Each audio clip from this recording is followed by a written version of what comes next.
Welcome everybody to today's webinar, wherever you may be in the world. I am Vaughan Lindsay.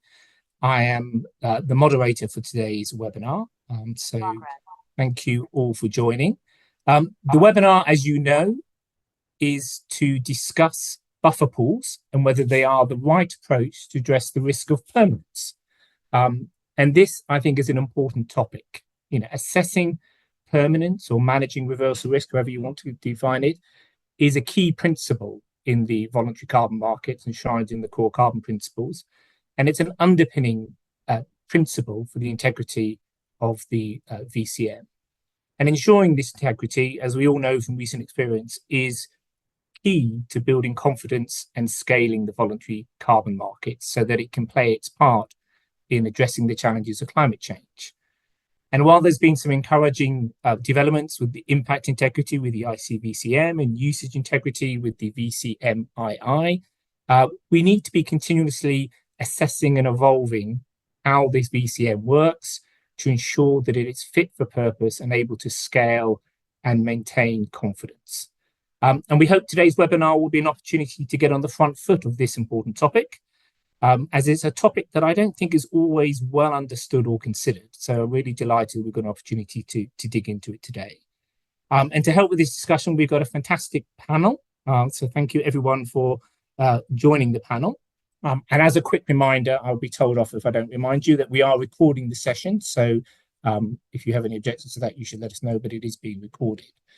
But if I can just quickly introduce the panelists before we go on to the questions, I'll introduce Nandini Weeks, who is the co-founder and COO of CarbonPool, which is a specialist insurer in the carbon markets. Nandini has deep experience in the insurance sector, having worked in various roles at Allianz in both Germany and Africa and further afield, and started life, or her basic training is in law, which we'll find is a repeating theme in our panelists. So thank you, Nandini, for joining us. We also have Dr. Elias Arai, apologies if I said that wrong, which is co-founder and chief science officer at Renoster. Renoster, as many people will know, evaluates nature-based carbon projects and assesses if they are fulfilling their carbon and community benefits. And Elias is a forest remote sensing scientist, which is a bit of a tongue twister. So thank you for that. We also have Dr. Inge Johnson from the University of Oxford, who was, the institution that helped author the influential Oxford Principles. That was one of the first attempts to establish principles for the VCM. Inge is a research associate at Net Zero Aligned Offsetting at the Oxford Sustainable Finance Group. And she's also has technical roles at both UNIP and UNFCCC. And she's also a lawyer by background, so a bit of a theme there. And then we also have Dr. Kirti Ramesh, who is Director of Ratings at BeZero, which is one of the leading rating organizations in the voluntary carbon market. Kirti is a marine biologist whose initial work looked at the effects of climate change on coastal ecosystems. So we have a panel packed full of doctors and packed full of lawyers. So delighted to welcome you all, and thank you again for giving up your time to share this discussion. Before we go into questions, we'll do this in the usual sort of way, which we'll do questions to the panelists and then open up to questions from the audience. But before we do that, I was going to ask Nandini if you wouldn't mind just doing a quick overview of the registry's buffer pool solutions, just so that we can do a level set to make sure we at least all have the basic understanding of what the current approach is and solution is before we start discussing it in a little bit more detail. So let me hand over my hand to you, Nandini. Yeah, thank you very much, Vaughan. And indeed, I think it is important that we just start off with a short description of how buffer pools work, especially as you said, I think they're not necessarily well known. How those buffer pools function. So I think it's important to get on the same page. I just want to preface by my remarks by saying, all of us who are on this panel and all of us who are attending this webinar, I think share a common goal, which is how to scale the carbon markets and how to make the carbon markets as effective as possible. and to give confidence in the carbon markets, right? So this is intended to be a constructive discussion. It's not intended to be some sort of, controversial kind of exercise. It's about coming together to solve a really important problem. So I just, I want to preface my remarks by saying that. Now, apologies for all of those out there who already know everything that I'm going to say. I hope I'm not too boring, but I think it's important to get us indeed on the same page. So first of all, what is a buffer pool? A buffer pool is basically a self-insurance mechanism, and it was set up by the carbon credit registries to protect against the reversal of carbon credits. So if a carbon credit, which is supposed to represent the removal of a ton of carbon dioxide or the avoidance of a ton of carbon dioxide being emitted, experiences a reversal event, then the buffer pool is supposed to compensate by releasing an unused credit from the pool to make up for the reversal event. How does a reversal occur? I mean, it can happen in a lot of different ways, but primarily it's because, let's say there was a natural disaster where a forest has burned down, or a forest that was supposed to have been preserved is ultimately deforested. There are lots of other reasons, but effectively, it's something that reverses the underlying kind of climate action that was taken. So how do these things work technically? I mean, I think it's important to say that, it's not 100% clear, right? Registry buffer pools are all slightly different. They have slightly different rules. They cover slightly different risks. So, I just want to say that at the beginning, my remarks are kind of a general summary and are not intended to capture every nuance. Also because those nuances are not always clear and easy to find, which is sort of one of the challenges of the way those buffer pools are working today, which is they really are not as transparent as one would hope. So how do they work? Effectively, buffer pool credits are contributed to projects by project developers when the project issues credits. The contribution, so the number of credits to be contributed is dependent on either a risk assessment, which is performed by the developer, and in some cases that is assessed by a third party. It's not a probabilistic risk assessment. It is sort of a questionnaire that has a number of different categories, and you're meant to use the standard to help you figure out how you should complete that questionnaire. In some cases, the registry just requires a flat contribution, right? So they say this percentage of the credits to be issued is what you need to contribute. So that means it's not a risk-adjusted contribution. It doesn't really matter where your project is located, what type of project it is. It's just it's a flat number. That contribution is calculated upfront, and it's supposed to be big enough to compensate for any reversal that might occur, whether that's today, tomorrow, 10 years from now, 20 years from now, or 100 years from now. And if and when there's a reversal event, the credits that were set aside from that project's buffer pool, or if it exceeds the amount that's sort of contributed by the project, there is a larger buffer pool behind it. And the credits are then struck to compensate in kind. I think that's also a really important point. It's not with a cash payment or something. It really recognizes the fact that if a climate benefit has been reversed, the only way to compensate for that is with a fresh climate benefit, to say. I think the final point is, who is watching for the reversals, right? In order for this to work, in order for a buffer pool to do what it's supposed to do, it really needs to, we need to ensure that somebody's looking out through the entire permanence duration, whether that's 40 years or 100 years. Someone's got to be monitoring that project to say, has there been a reversal? And if so, what is the size of the reversal? Not every fire means that all the carbon that is sequestered has been lost, right? So who is actually checking to see what's happening? At the moment, there is no independent monitoring of what happens. All that happens, the developer is meant to report it. So that presumes that the developer is incentivized to report it and is around for the entire permanence duration to report that loss. So I think I'll pause there. Vaughn, anyone else should feel free to jump in if I've left out something. No, and I'm sure we'll get comments from the audience about if we have missed out anything for sure. And I think it's important to say that that solution was developed early in the market when there weren't any viable alternatives. So Absolutely right. in the absence of anything else, it was a perfectly rational response to a known issue.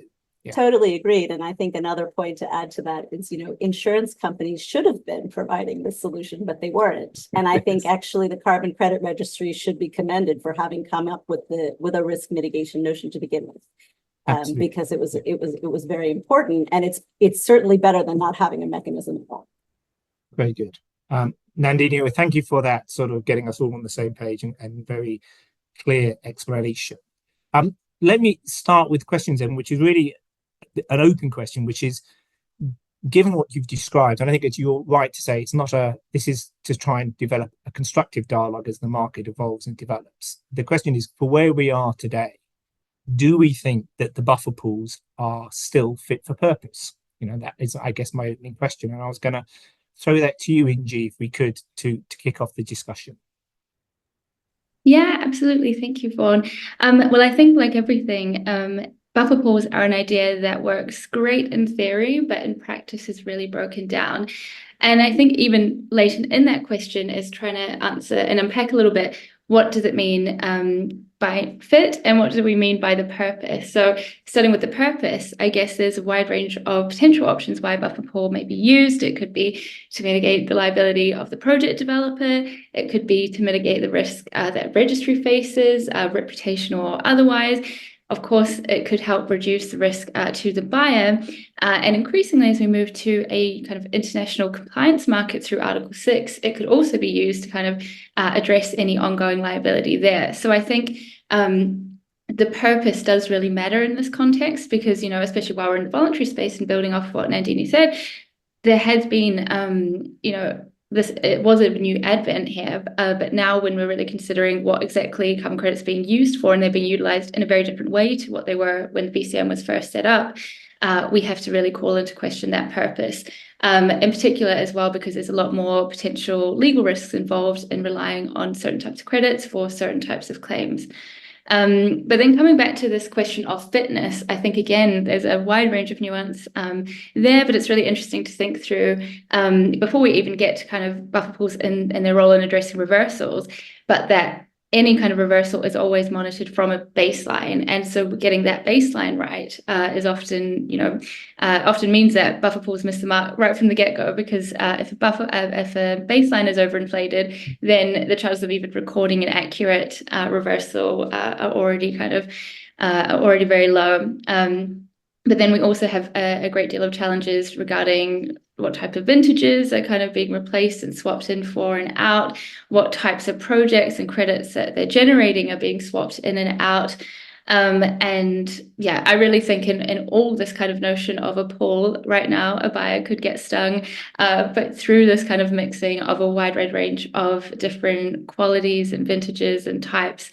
And so again, coming back to how I started, I think in theory they can work. In practice, I think there's enough evidence out there that we need to have a bit of a rethink. Thanks. So you would say an opportunity to evolve what we've got. I think we can always learn lessons from what worked and what didn't, and that extends also to some of the other options on the table for sure.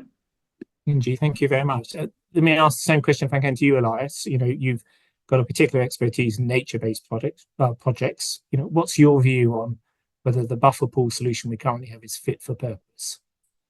I think we could imagine a world where, maybe with some tweaks, it could be made to work. I don't think it's working particularly well right now, but there's an inherent flaw with the buffer pool as a concept. And the flaw right there is that buffer pools are not designed to prevent enrollment. There is no mechanism right now to prevent extremely high risk projects from being enrolled for carbon credits. Your maximum buffer pool contribution is only ever going to be 35%. And so as a result, we have an enormous number of extremely risky projects floating around out there because there hasn't been anyone to step in and say, maybe this project shouldn't have taken place. We all love forest conservation. That's why most of us are here.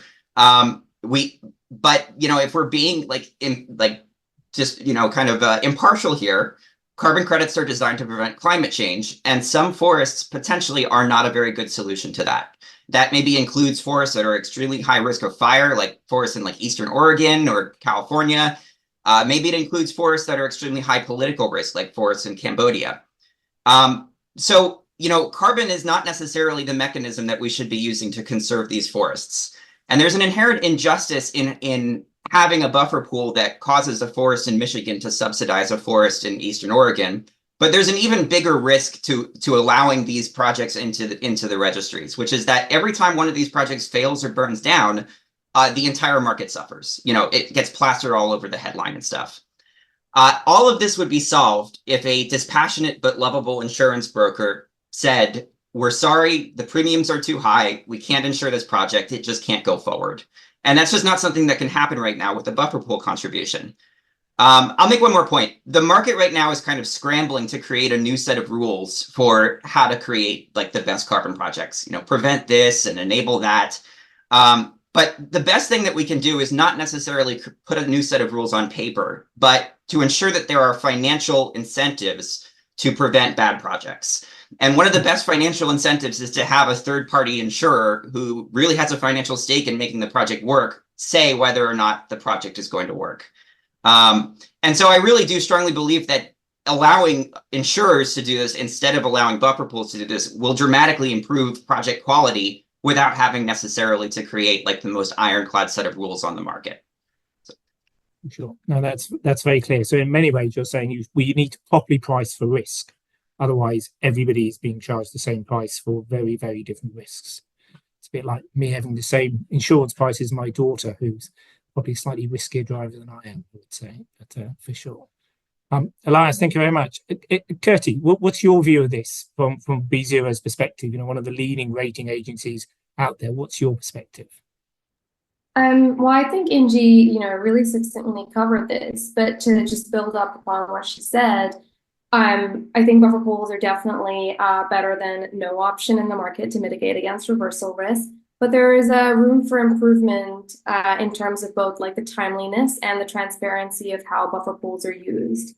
We do find that projects have credits that are unequal to each other and not all equal to 1 ton of carbon. So I think users of credits should know that when a reversal occurs, where they're actually being compensated from, if it's actually from the buffer pool or an alternative project.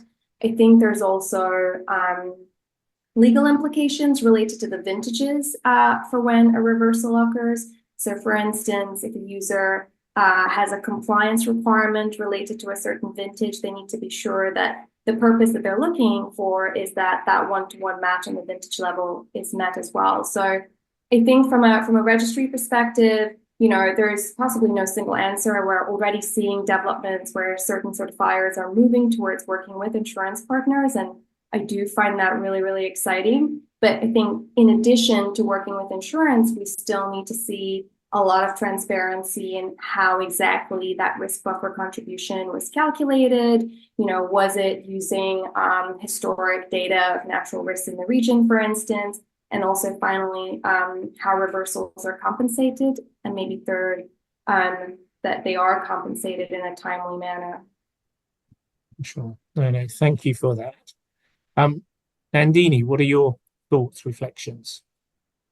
Well, I hate to say that all roads lead to insurance, but in a way, just picking up on things that have been said by all of the panelists, if the purpose of the buffer pool is to compensate for reversal risk for time horizons ranging from 40 to 100 years, that's clearly not happening today, right? I think that some of the topics that have been mentioned are some of the things that are really missing right now. There is not a risk-adjusted contribution. And so what is happening is adverse selection. You're paying the same insurance premium as your daughter. That is effectively what is happening. And your daughter is not being incentivized to drive in a safer manner because her insurance premium is higher. She knows that you are subsidizing her premium effectively, right? So that very transparent risk selection and risk assessment that insurance offers is missing. And in fact, that's what, at CarbonPool, we model projects. We look at every single project individually. We look at the satellite data. We look at geospatial data. We look at forward-looking climate assessments, historical weather data, to try to really form a real view of what is the risk of this project reversing. So I think that is a really important point. I think another important point is around transparency, right? I mean, in this day and age, it is so important for all of us as participants in this market to be transparent about how this stuff works. So, and if there is a reversal, how is it identified? Who is identifying it? And how is it compensated for, right? Right now, that's really not happening. And I think, one of the fundamental premises that is not being taken into account right now, that needs to be taken into account, is it is not possible today to come up with a risk-adjusted contribution that is the right size to cover for 50 or 100 years from now. It's just not possible. The climate is not static. The world is not static. We all know that the climate really is not static, right? That's one of the reasons we're all sitting here, is because it's advancing quickly in a direction that poses a lot of danger to the world.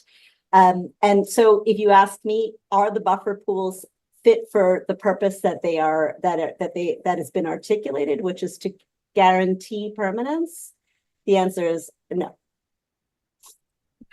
Very clear.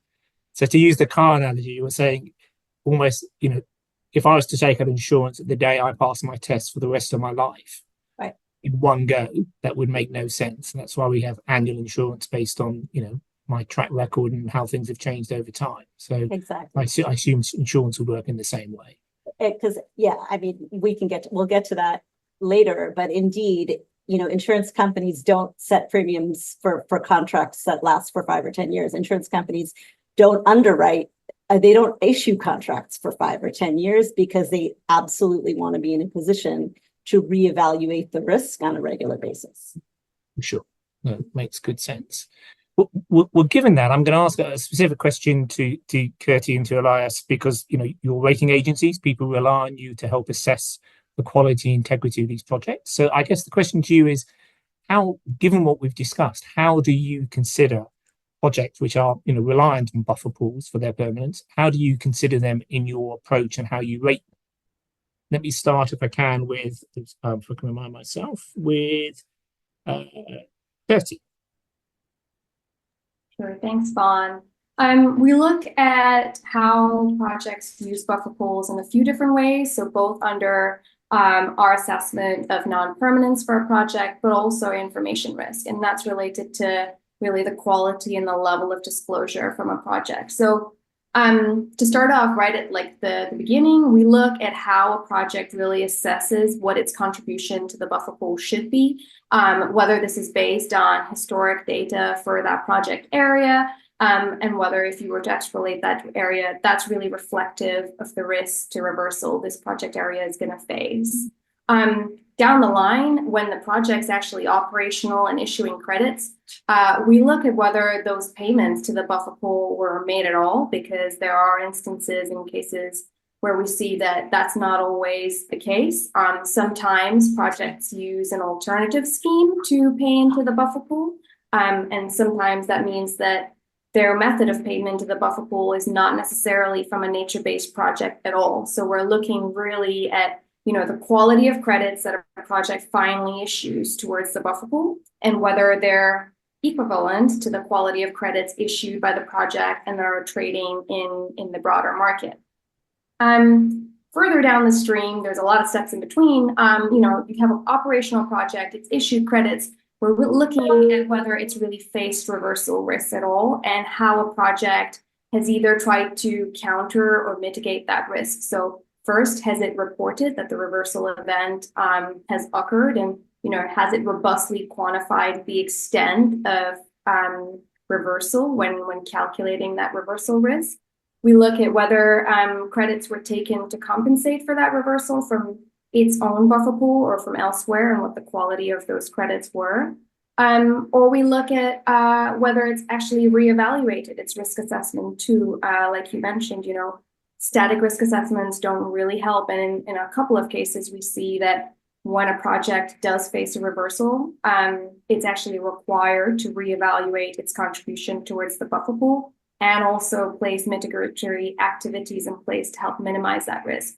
So we're continuously looking at whether all of those actions have really come through. And you feed those into your ratings assessments. That's right. So they feed not only into our assessment of non-permanence, but also information risk. And those two together feed into our assessment of the headline letter rating that a user receives. For sure. And same question to you, Lara. So, how do you approach this at Renoster? Well, Renoster takes an enormous amount of time and effort trying to determine what the risk is to these projects. And so we'll usually break it down into different categories that we think could affect the project: fire risk, insect risk, wind throw potential, ice storms. But we don't consider buffer pool contributions in this. And there's two big reasons for that to be the case. The first is that, as far as we can tell, our customers don't really care. And the reason for that is that our customers care about the trees that they're purchasing. They care about the projects. They care about the story that they're endorsing. They care a lot about whether or not those trees are at risk. They don't care as much about whether or not, the buffer, exists in the background. I think that what we have learned from the market is that when things go bad in these projects, the reputation exists on, the problem falls on the customer. And so the customer ends up, being splashed all over the news or something because some particular project went wrong. And that really doesn't, the buffer pool doesn't play into that at all. The second reason that we don't consider the buffer pool contributions is that, being completely frank, projects are not using their buffer pools when things go wrong. The buffer pools are almost never actually used when we see reversals. There's a lot of ways in which people can kind of get around having to use the buffer pool. Sometimes people will just walk away from the project and not re-verify it again. Sometimes they'll wait a very long time so that the trees kind of outgrow the losses. But frankly, if buffer pools are not really being used to compensate for reversals, then it really hardly matters what their contribution to the buffer pool is. So we spend a lot of time trying to figure out if these particular trees are at risk, but we can't really rely on the buffer pool as a mechanism to prevent losses inside these projects, because it hasn't been reliable so far. Well, okay. Well, salutary thoughts. And a slightly different question, I guess, to you, Inji. I mean, given this discussion, I'm interested in your perspective from the Oxford Principles, which was, I think, a very early influential paper. What's your perspective from this discussion on how it relates to the Oxford Principles? Yeah, absolutely. Well, I guess, one thing that we've not discussed yet, but is very inherent in the Oxford Australian Principles, is this distinction between, is it avoidance, reduction, or removal, and being able to kind of, get that granularity there. And so thinking about how the Oxford Principles from that standpoint would affect this kind of discussion, and in particular thinking, I guess, about the choices that a buyer has at the end of the day about kind of ensuring their risk profile is kind of at their comfort level. I think there's several things. So I think I can run through the principles and kind of consider them under each. So principle one involves making sure you're prioritizing, always cutting your own emissions first. As I think as buffer pools discussion today has illustrated, getting it right can be very, very difficult, and it's always easier to make sure that you've done all efforts you can within your value chain first before looking elsewhere. But also inherent in principle one is the recommendation to kind of regularly revise your offsetting strategy. And so here there could be this chance that if you're seeing that there's this lack of transparency with the buffer pool mechanisms, or that the project types that you're relying on, whether they are nature-based or tech-based, whether they are reduction or removal, are actually drawing on the buffer pools quite a bit, then, as part of that principle one reassessment, you could have that chance to calibrate there. Principle two relates to kind of transitioning to carbon removal based offsetting. And again, here I'd caution that we shouldn't only just be thinking about reversals in the context of removals, that all types of projects do face reversal risk. And we had a really interesting time as we were revising the Oxford Australian Principles, kind of considering and debating exactly how the more avoidance and reduction based offsets kind of face the similar reversal risks and how they should be managed. But just to again say that there's nuance there. And similarly with principle 3, which requires a kind of transition to durable carbon removal, again, this question comes up about what the purpose of the buffer pool is and use of that credit ultimately. Because if the purpose is to kind of to buy some more time to avoid kind of peak warming, then the kind of length of time that you're looking at needing to kind of insure for is different compared to if you're seeking kind of a climate neutralization kind of claim and really trying to stabilize the atmospheric kind of impact of your residual emissions with a much more durable and near permanent removal. And then fourthly, we also, the fourth principle was kind of an innovative and integrated offsetting system. And part of this includes just investing in nature in and of its own right, so separate to any kind of compensation type of mechanism, whether it's directly through the carbon credits or indirectly through a buffer pool system. And more broadly, just encouraging creativity and kind of how to ensure that the system as a whole will work. And I think as so far this discussion has yielded, insurance is one of those areas that we also recognize in the principles that could be a hotbed for some of this innovation that's needed. So I think in various dimensions, the principles interrelate to this question of not only buffer pools, but I guess the broader choices involved in their use and design as part of a portfolio that a corporate would be putting together. Right. Well, thank you, Inji. And I just want to check, Kirsty, I heard you correctly. You were saying that in the buffer pools, I could replace a nature-based removal credit with an avoidance credit. Is that correct? Did I hear you correctly? Yeah, you did hear me correctly. So it really depends on the certifier, but a couple of the major certifiers do allow for that scheme where, because they treat all credits kind of equally, if you have a portfolio of projects that issue credits, you may choose an alternative project to give your credits from, and it might not be a nature-based project at all.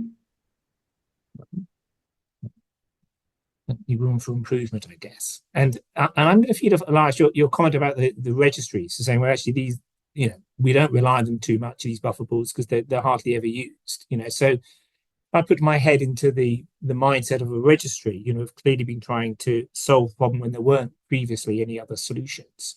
I'm sure they would come back and say, well, we could respond to some of these concerns in a number of ways. We could say, these buffer pools are pretty diverse. They've got a good spectrum of the entire market out there. We could say there's been no collapse so far, so are we, worrying about something that we don't need to worry about? And cancellations that have occurred, where they've been warranted, they've been cancelled. So they would say, it seems to be working despite some flaws. I'm interested in people's response to that thinking, because I'm sure the registries will think, hang on, don't give us such a hard time. We've come up with a solution that worked at the time in the market. It's got some weaknesses we need to improve, but they're not fundamentally flawed. I'm interested in people's response to that response. So let me start, if I can, with you, Nandini, from an insurance perspective. If you heard the registry say that, what would be your response? I think the first point that I would make is that the robustness of the buffer pools really hasn't ever been tested, right? So as Elias pointed out quite rightly, and there's a paper from the University of California at Berkeley this year, basically suggesting that there are 20 projects out of 9,000 that report having some kind of reversal that was compensated by the buffer pool. So I think it's a relatively safe assertion that, in fact, whether that buffer pool works when it's really tested, that is not known yet, right? Because it really hasn't been tested. I think, in terms of diversification, this is a point that people bring up all the time. It's a bit of a nerdy insurance response, but I'm afraid that diversification is only useful up to a point. Up to a point, diversification does help spread risk. And if those risks are independent, but the precise probabilities depend on the project and the correlations between those projects. So after a certain point, diversification doesn't do anything except add a little bit more risk to your portfolio, right? This is why insurance companies, one of the key things they do is they look at the correlation between the different risks in their portfolio, right?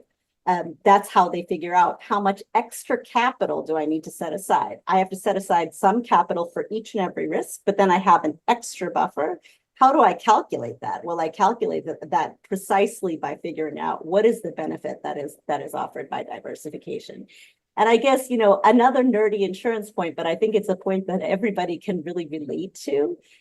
Just because it hasn't collapsed yet doesn't mean that it isn't going to collapse, right? Like many catastrophes in this world aren't predictable. Like nobody would have predicted 9/11, nobody would have predicted Fukushima. There's all sorts of catastrophes that occur that really just aren't predictable. All I can say is that it's pretty clear that the size of the pool isn't right? Because the contributions aren't risk adjusted.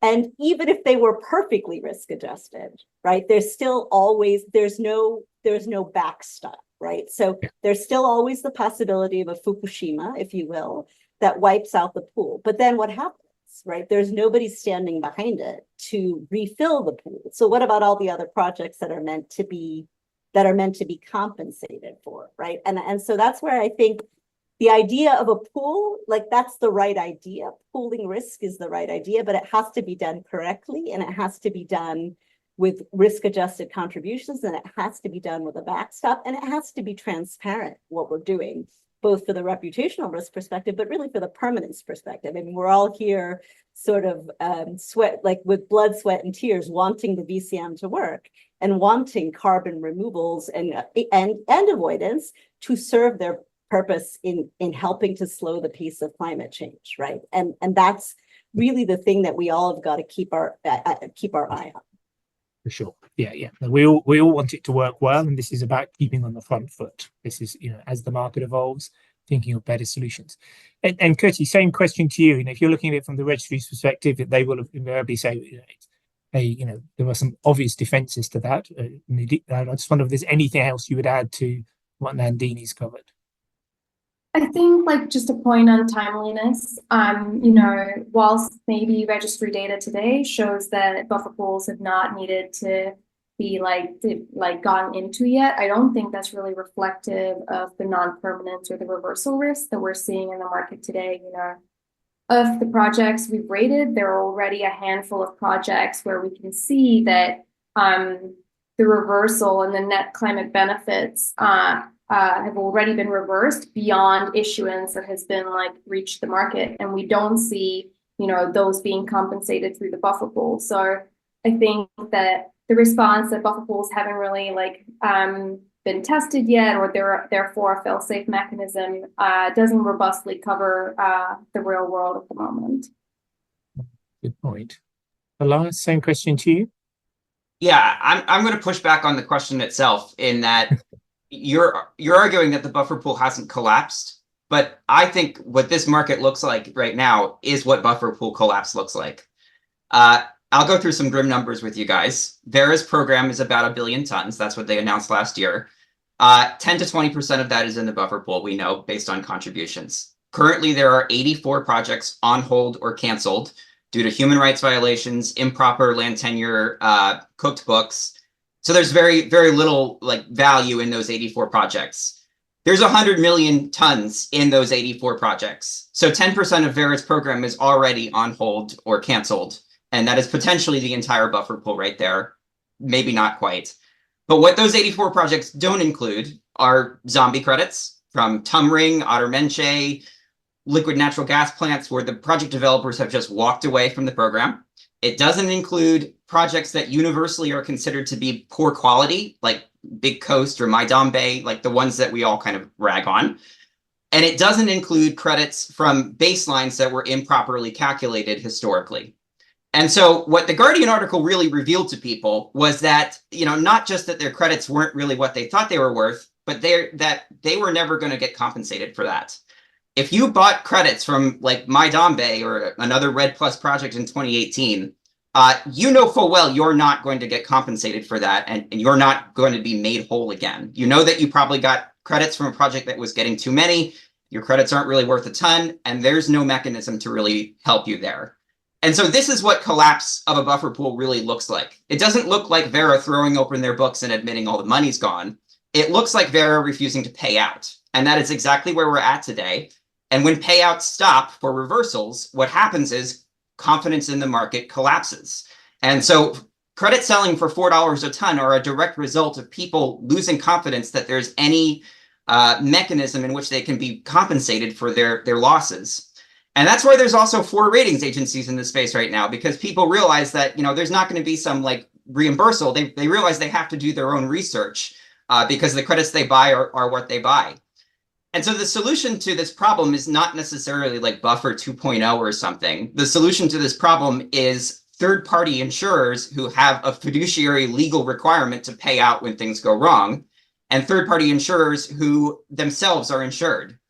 So that's really the path forward towards restoring market confidence rather than just trying to fix the buffer pool again. Very well put, because in a sense, there is the debate: can you just improve what we've got, or do we need a different solution? It's very clear where you stand on that. Inji, I'm conscious of time, so I'm going to push us on to solutions. But Inji, anything else you'd want to add from the sort of registry's perspective on this? Yeah, just very quickly. So last week the Article 6.4 supervisory body met to discuss the guidance on removals, which should otherwise be known as the guidance on addressing reversals, and this question of, are buffer pools appropriate in this context in terms of what do we know, what do we not know, is a very live one in those rooms. And what was really evident is that, and it's kind of been discussed already in response to this question, but that, really when we're thinking about the scale of the VCM and then the scale of buffer pools within that, they really haven't been tested to any great degree.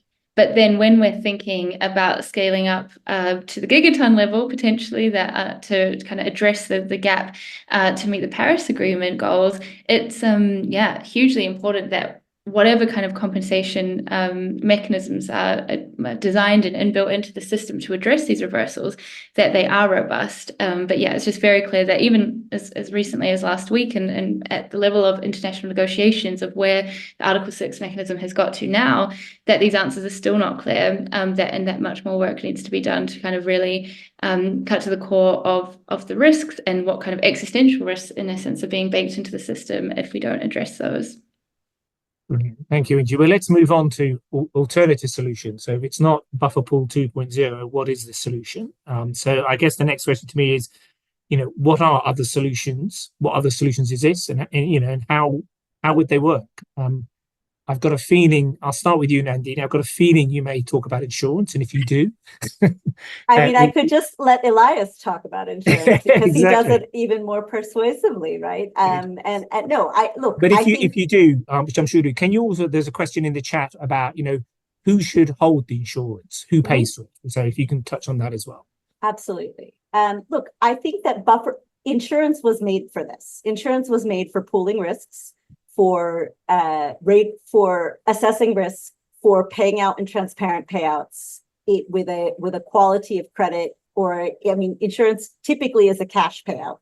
But at CarbonPool, we're designing an in-kind payout model because we believe that in-kind compensation is absolutely vital. And we will we're throwing open our books, and that's what we're telling to prospective clients. We're not going to hide what kind of credits we're using to pay. These are the credits that we're using to pay our claims, right? So all the problems that have been mentioned in this discussion about what are the challenges of buffer pools, insurance solves those problems, and insurance companies have been doing this for a really long time, right? So yes, I agree with Elias. We shouldn't do buffer pools 2.0, but insurance is the same concept, and there's no need to reinvent the wheel here, right? There are companies that have been doing this for generations. This is how mature markets mitigate risk. They use insurance to do that. Now, in terms of who should hold the insurance contract, we really believe that should be the retirer of the credit. At the end of the day, who is responsible for offsetting the emission? It's not the carbon credit project developer. It's the end user of the credit. Now, I've had people say to me, well, why can't the developer do it? I suppose the developer could do it, but then you would have to really believe that developer is going to be there in 20 or 40 or 60 or 100 years. The same thing exists for corporates, but if you look at the people who are playing in this space today, they are more likely to be around than a startup that's been in business for 5 years and is sort of trying their hand at mangrove afforestation.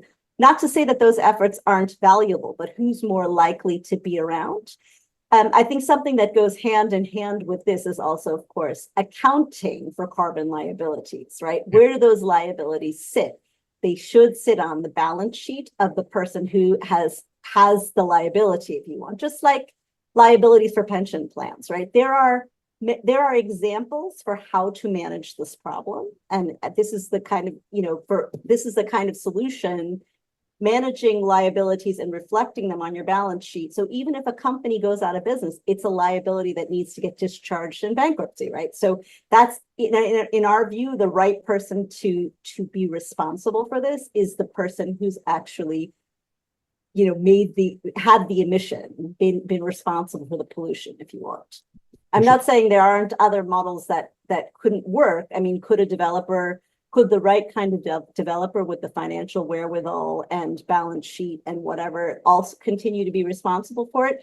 Yes, but there is a slight, what insurance companies like to call principal agent problem there, which is, if the developer is the one who is responsible for protecting the project against reversal risk, is also insured against reversal risk, those incentives are not quite aligned.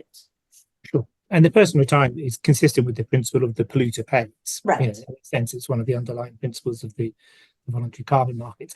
And just to make sure, there was a question in the chat about, well, if you do insurance and you give monetary compensation, that's not giving climate compensation. But I assume you address that by saying, no, we would do in-kind compensation.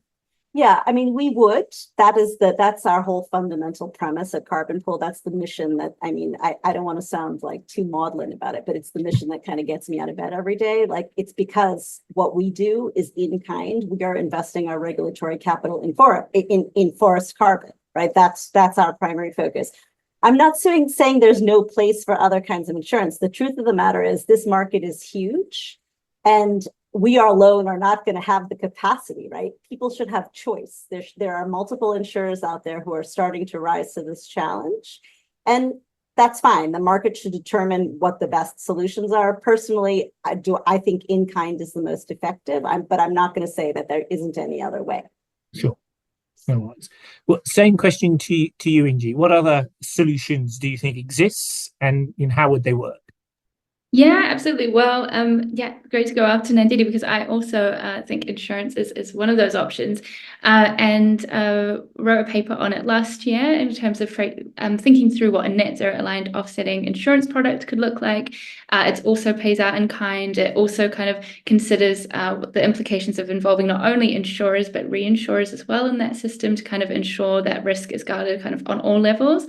And I'm hopefully a link should be getting shared to that paper in the chat. But I think we've discussed it in depth, but some other potential frames. So one that came out in the revised Oxford offsetting principles this year was this notion that rather than looking at even the use of credits as a kind of compensation or contribution based approach, that you could actually look to address your residual emissions up to the level of using a compensatory approach, but then you could also go beyond, and you may go beyond just for a general contribution type approach, but part of that also could be in effect kind of creating your own buffer pool internally, or to at least kind of try and address some of your risk factors that you're exposed to through your portfolio in that way. Of course, there's other approaches like vertical stacking and horizontal stacking and all the rest of it, but I think insurance does come to mind as a kind of clearer and more accessible kind of option for the many, because I think but then actually balanced against that,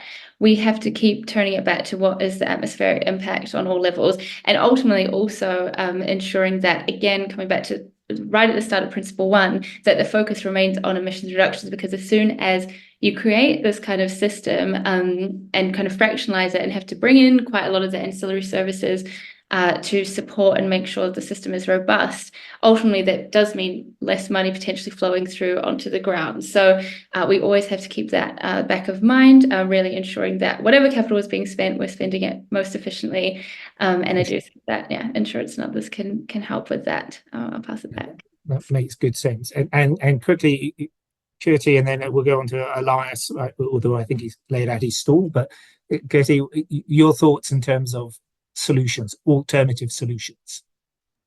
Not too dissimilar. BeZero has been a long proponent for insurance. You know, we're increasingly finding that people and entities in the market want to mitigate risk, particularly delivery or reversal risk. They increasingly look to ratings to help identify and quantify what that risk is. And then they look to insurance to correctly price what that risk is. So very much in alignment with my other panelists. Very good. Elias, anything else you'd like to say? Yeah, I mean, I guess I would just remind people of some of the history of insurance, which is that, when car insurance was made mandatory, safety standards around cars got much better and fatalities went way down. And likewise, insurance is one of the best mechanisms right now to prevent people from building houses on coastlines that are, eroding and going to collapse due to climate change. I think we have to look at the history of insurance and kind of conclude that in all likelihood, the carbon markets themselves would improve in the same type of way. So my ideal for insurance would be that it would be mandatory for carbon projects. I don't know necessarily who should have the contract, but that would be my preference for how we handle risk going forward. Makes sense, and a good analogy, as well. So let's move on very quickly. We're getting close to the hour, so we'll do this quickly and to pick up some questions from the chat as well. So the final question from me, which is a sort of quick fire question, we'll go around. We're going to start with you, Elias, is, what do you think needs to happen next? So given this debate, given, there seems to be a consensus on the need to move to something different and better, how do we do that? What do we need to do next? Elias, back to you.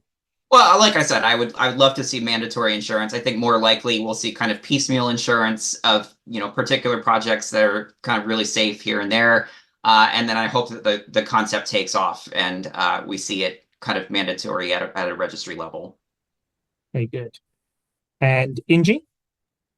So one thing is this development of buffer pools in the context of Article 6. And one interesting thing that we haven't touched on yet is in that world, there's this framing of what is an avoidable versus unavoidable reversal. And I think we need much greater nuance and kind of thinking through what both those aspects mean, especially in the context of a changing climate, because ultimately, we've been talking about how to compensate for a reversal, but again, determining whether there's a compensatable reversal in the first place is also half the battle.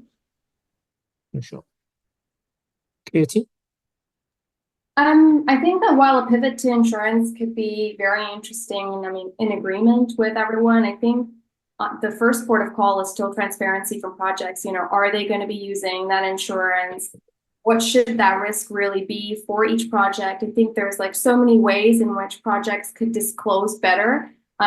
Already today, we see that, for a couple of the major registries, using an alternative scheme like insurance is possible in lieu of a buffer pool, but there's little to no transparency on whether that's being utilized. So whilst I love the ambition to use other tools, I still want to see better reporting and disclosure. For sure. Nandini, your thoughts next? I don't think we can, what I think that we can't do is we can't wait.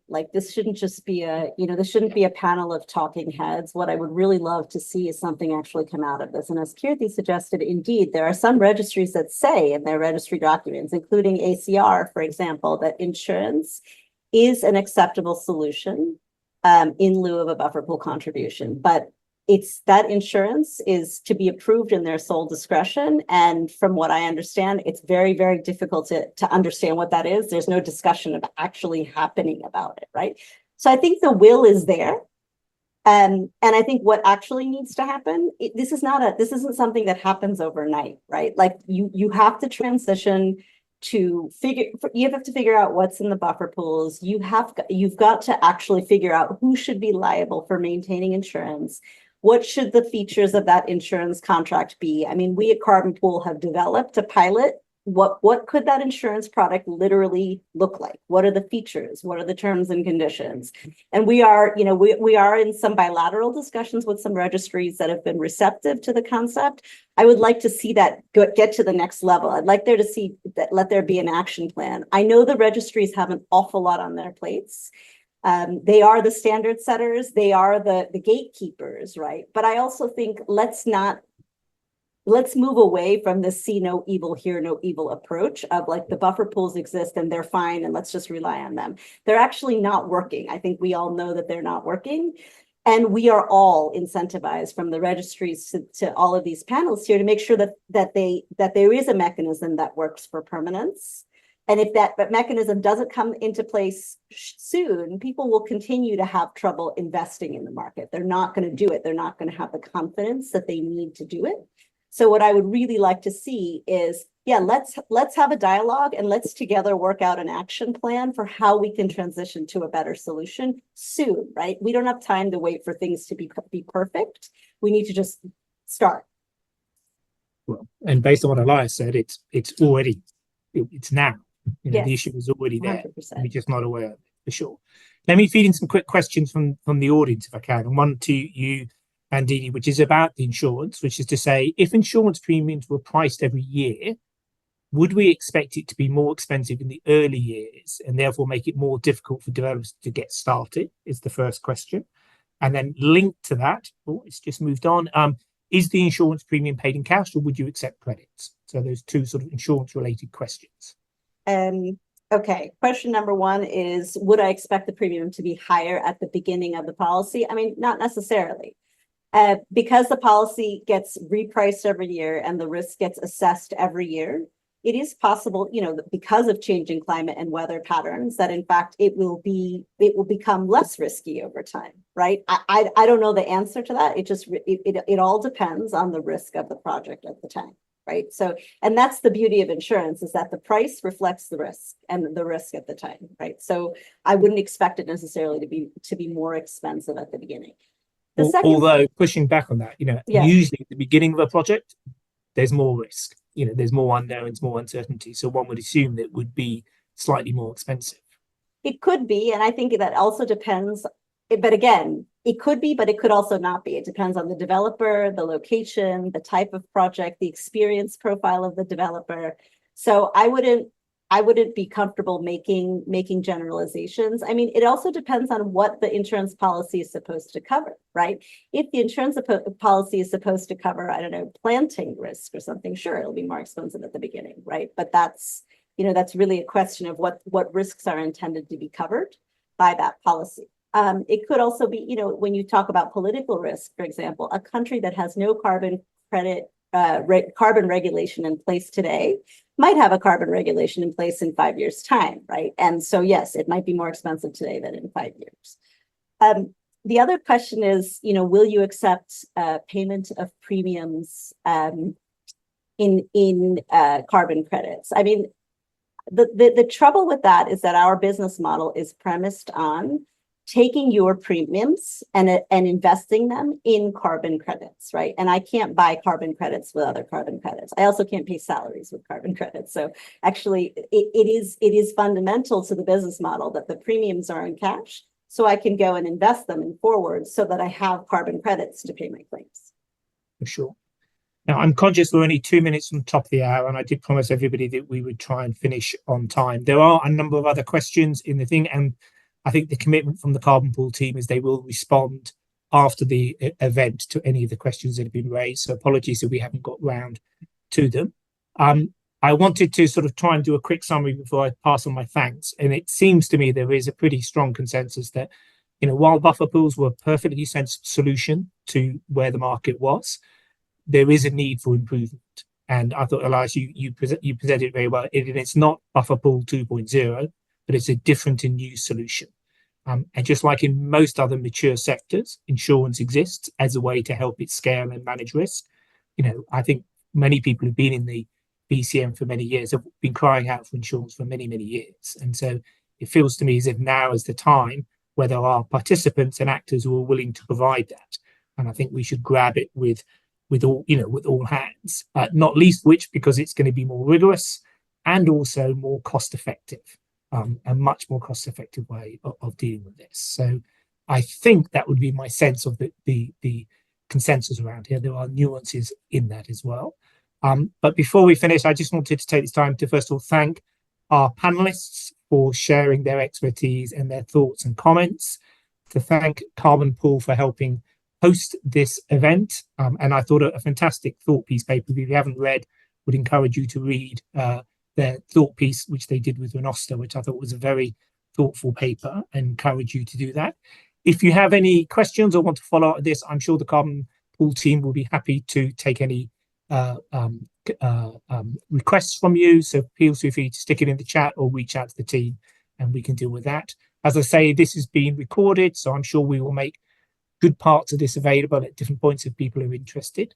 And as we hit for top of the hour, I will call us to an end there. And thank you again for everybody who dialed in and all our panelists. Thank you very much. Thank you.